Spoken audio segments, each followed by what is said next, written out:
বাংলা চলচ্চিত্রের যে অভিনেতার মৃত্যুর শোক এখনও তার ভক্তদের মনে এক বুক কষ্ট এনে দেয়, তিনিই সালমান শাহ। সালমান শাহ প্রেমীরা এখনও হৃদয়ের গহীনে লালন করেন সেই স্টাইলিশ আইকন সালমান শাহকে। আনন্দ অশ্রু ১৯৯৭ সালের একটি বাংলাদেশি চলচ্চিত্র। সালমান শাবনূর জুটির কালজয়ী সিনেমা আনন্দ অশ্রু ১৯৯৭ সালের ১ আগস্ট মুক্তি পায় সিনেমাটি। সিনেমাটিতে রয়েছে দুর্দান্ত কিছু গান। এসব গানের কথা যেন সিনেমার প্রত্যেকটি দৃশ্যকে আরও জীবন্ত করে তুলেছিল। ২ যুগ অতিক্রম করে ২৮ বছরে পদার্পণ করল আনন্দ অশ্রু।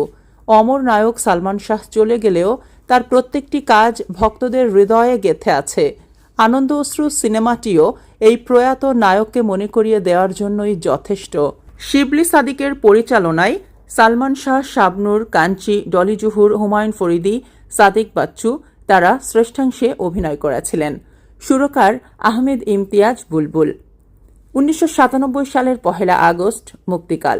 বাংলাদেশে বাংলা ভাষা কেন্দ্রিক ১৩৮ মিনিটের দৈর্ঘ্যের এই সিনেমাটি দর্শক হৃদয় জয় করেছিল এবং আজও ভক্তরা সেই সিনেমাটি দেখেন এবং প্রিয় নায়ককে স্মরণ করেন।